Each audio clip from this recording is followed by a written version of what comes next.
Hello and welcome back to everybody's least favorite segment. It is question of the day, and today's question is going to be, do you think the Astros cheated? Which probably yes, because there's undisputable evidence. And also, what should the Astros, or what should the MLB rather, do about the Astros cheating? Should they have a very harsh punishment? What should the punishment be? That's going to be the question that we're going to answer. So the first comment I received was from Winner Winner Chicken Dinner, spelled creatively, and it's going to say, ban Hinch for a year, take away the first 3 draft picks for 3 years, and ban them from free agency for this year. And I find those all very interesting points. I do think that Hinch has kind of just become the figurehead because he is the manager. You could definitely make the argument that he should be the guy who should, face the brunt force of the problem. He should be the guy who they kind of make an example out of, so to speak. The Sean Payton example has come to mind, where he wasn't necessarily the figurehead behind the whole Bounty Gate thing, but at the same time, he absolutely had a hand in it, so I do understand the logic there. I do think when it comes to draft picks, they will be losing some draft picks of some sort, I believe. I think there's no way you make a punishment and don't have draft picks be a part of it. I just think that's an easy way to punish them without having to, do too much work behind that. You could just take away draft picks, but then everything else is the same. So that just kind of makes things easier for MLB. It's an easy punishment to give out, whereas banning somebody, now you're taking money out of their pocket, so now they're going to fight back, and now you're creating a lot more work for yourselves than if you just take away the draft picks. Well, they still might be upset, but it's a lot less of a harsh punishment. And I also find the ban them from free agency thing to be very fascinating. It's something that I personally just hadn't thought of, but I think that there's actually some logic there. I mean, you couldn't entirely ban them from free agency because they will just need to fill up their rosters, but you could make like a cap limit on how much you're allowed to spend. Like, you could say you can't spend more than $2 million on any specific player or something like that. So that way they won't be able to go out and get a big name free agent the way they probably otherwise would have if they could spend as much as they wanted. So that's very interesting, and those are very interesting punishments. I also do think it's worth mentioning that not everybody feels that the Astros should be punished, even though, I mean, if you just watch any game, pretty much, any home game, go to the 6th or 7th inning, you'll probably start to hear the trash can banging. They did it so frequently. It's almost impressive that they didn't get caught up until this point. But you have the Oculus who said, I think every team cheats in some way. The Astros just got caught doing it. You also have Red and Gold Blooded who said, if you're not cheating, you're not trying. Which again, I mean, I do understand some of the logic behind that. I do think that there is an element of gamesmanship, but I also think it's worth mentioning that this is a lot further than just gamesmanship. This is actually just the advantage of knowing what someone's sign is going to be is just so huge. It's if you know what the sign is going to be and you know what the pitch is going to be, that honestly is a bigger advantage than steroids. It really is. I would rather go up against a lineup full of guys who are on steroids than a lineup full of guys who knew what pitch I was going to throw. It's that huge of an advantage for most pitchers. And also worth mentioning, some pitchers who basically just rely on one pitch, like you saw Jensen, for example, people were talking about, why would you want to steal signs from him? What would that matter? But then you can just steal the signs in terms of, is it going to be a high pitch or a low pitch? So there still are some advantages you can have, even if it's a pitcher who relies on one pitch or just uses one pitch more frequently. But at the same time, it is worth mentioning that there have been plenty of cheating scandals in the past, not just baseball, but in all sports, The one that this is getting compared to is Spygate, which is actually just, I think, because of the name. We even have a comment talking about that right here, where it says, in all capital letters, Joseph Cleef said, can people stop comparing this to Spygate? They're not the same thing. And you were absolutely right. They are just not the same thing at all. What the Astros did was just such a huge, significant advantage compared to what the Patriots did. Wasn't even an advantage what they had going on. So they're just not the same thing. They're not. But at the same time, there have been countless examples of guys bending the rules to get an edge. And if you're going to bend the rules to get an edge, why not bend the rules to get the most competitive edge you can possibly get? So I do see that argument, even though I personally don't agree. I don't love it. I think that there's several different ways you can get an advantage. The idea that, some guys might be putting too much pine tar on their bat, I'm not really worried about. That's kind of just, even though it is in the rules, no one really cares. Same thing with, you're technically supposed to get the pitch off within 20 seconds. If you take 25 seconds, I don't think anyone really cares. I mean, maybe we would like you to get the pitch off faster, but nobody's really going to say that's cheating. So there definitely is an element of, there's kind of a gray area in certain situations. Obviously, this is not a gray area, but lots of people do try to get competitive advantages in several different ways, even if that means bending the rules.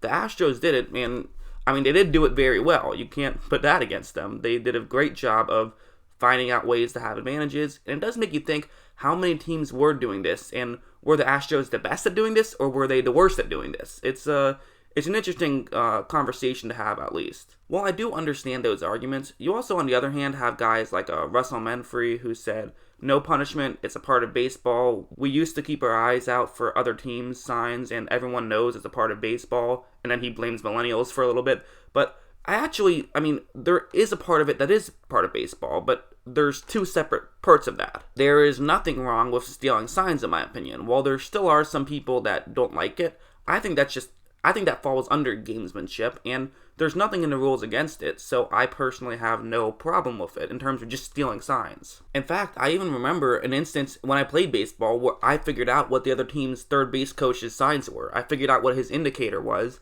and from that, you could easily just figure out if the player is going to be stealing, if it's going to be a bunt. You can only tell so much from that, but you can tell if someone's stealing or if it's going to be a bunt, unless the runner just steals on their own. You can also tell if it's going to be a hit and run, so there were advantages to be had there, and so that is absolutely a part of the game, and I have no problem with it. What isn't a part of the game is when you're using technology to actually help these things out, and not just technology, but technology that only your team has access to. I mean, there's been some thoughts of maybe it's their own camera, and so the opposing team, the away team, they wouldn't even have access to that feed to begin with. Which, if that's the case, it's without a doubt, it's the biggest cheating scandal in terms of how much of an advantage they got out there. I mean, in terms of deflated balls to knowing what pitch your opponent is going to be throwing, there's no comparison. There just isn't. So while I do think that stealing signs is a part of baseball, I think electronically stealing signs, to me it's a problem, and to me I do think that it is a big deal. To me it does definitely it puts an asterisk next to their 2017 championship. It does for me. That's just me. You're entitled to your opinion, but I have mine, because I do think that it's not okay to be stealing signs like that. And I think the MLB knows that if you steal signs, it's a huge problem in baseball. It makes the sport significantly worse. They're going to have to figure out a way. I think they're going to just have to figure out a way to have people electronically tell each other the signs, which does kind of suck, because that now makes legal stealing signs out of the game. But then the question becomes, so if we're going to say that this is the problem, which the MLB said it's a problem, they're looking into it. So if you're going to look into it, you're going to find things. And if you're going to find things and you think it's a problem, then you have to give out some sort of a punishment. So what exactly should that punishment be? And the top comment on this was WBB Mast, who said, vacate the 2017 title. Lost draft picks are forgotten in a few years. Lifetime achievements are the only way to send a message. And you know what? This is very interesting. I find this to be a very tough topic, but I do understand both sides of it. I think on one hand, you don't want to vacate championships. I think the idea is they won the championship. Oftentimes, winning a championship means more to the city than it even does to the players themselves. So you want to still have those moments. It was such an amazing World Series. If you forget about the sign stealing part of it, just the games itself when they were happening, it was one of the most unbelievable World Series I have ever watched. And that actually kind of got me back into baseball. I was kind of a little down on baseball a little bit, but that World Series really made me becoming a huge baseball fan again. That was one of the first times in years that I couldn't wait for the next game to come on because they were so dramatic. And so vacating that World Series, it almost like takes away all of those great games. So I do understand that you don't want to do that. But at the same time, I think that's a pretty good point, actually. That, yeah, if you punish them so badly that they just suck for the next 10 years, you know what they'll say? Hey, at least we have 2017. At least we won that championship. I mean, I'm a Buccaneers fan. We have been terrible. We haven't won a playoff game since 2002. But you know what I say? Hey, at least we won that 2002 Super Bowl. I mean, that's my mindset on these types of things. If you win one championship, it means so much. So if you really do want to send a message, taking away the 2017 title would be the best way to really send that message. I think the dilemma against that as well is we don't know if they were stealing signs in the playoffs officially. We're like 99% sure. I think there's plenty of evidence out there. I mean, I saw several clips, if you watched my last video, you saw of just guys just looking out in different directions right before the pitch is thrown, which very suspiciously, I might add, doing that. In Game 7, I couldn't really find anything concrete, but I did see some small things. Like, at one point, Bregman stole third base with no outs, and it was in the first inning, so that was head-scratching, but that, again, nothing that makes you say, yep, they were stealing signs, but definitely head-scratching, too. And while I'm sure some Astros fans are going to say, dude, really? You're going to say that because someone stole third base with no outs, that means that he definitely stole signs? And by the way, I forgot to mention, it was a breaking pitch, which is why maybe he stole a sign. It was a breaking ball in dirt. That's when he ran on third, so it was just convenient timing. That's the whole point of why that matters. But the reason why I'm comfortable with saying maybe this is a reason that, this could be proof that they stole signs is because you already stole signs like 97 times in the regular season, so it's not that outrageous to think you might have stolen it a 98th time. And it also seems very convenient that you would have not stolen signs in the playoffs if you stole signs all the way through the regular season. So again, I'm not a court of law, so maybe I have to say allegedly, but I totally think that they stole signs in the postseason. I don't really see how you could not think that way. And we also had Matthew Swinston, who said, nothing at all. If you don't want signs stolen, change them up. But again, it's hard to change them up so frequently because you pretty much would have to change them every inning. And even then, by the end of the inning, people would probably figure out what your signs are because it's actually not that difficult. You'd almost have to do, full signs every single time. It's now slowing the game down, which obviously baseball doesn't want. They want the games to be quicker, it's why I personally think that we will get to the point where they'll do it electronically just to get rid of this whole mess, which sucks, but I think that's what they're going to end up doing, is find a way to give away signs electronically, have like Apple Watches, the catcher and the pitcher, just, you just press a button, it says fastball here, and then he says yes or no, and then they make their decision.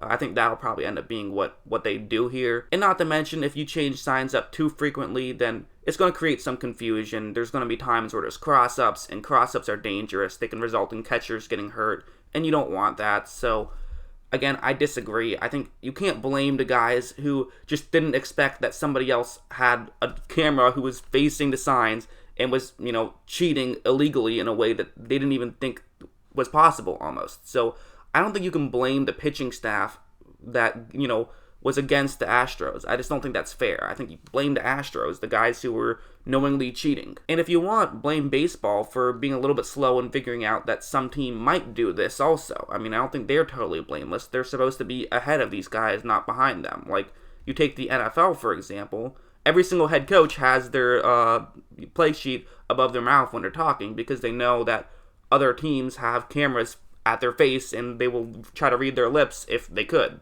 Because in football, it's expected that other teams have cameras and, there's cameras everywhere. Teams are already using technology in terms of seeing if anybody, was out of bounds, things of that nature. And even just saying, okay, they're playing cover 2 here. They're playing whatever here. So that way you can get a better angle in that regard. So I do think that in, a sport like football, it's expected that there's going to be technology to some degree. But in a sport like baseball, where there aren't those expectations, that's why I think that there is such a disparity, but again, that's just my opinion. So yeah, that was question of the day for today. I hope you guys enjoyed it.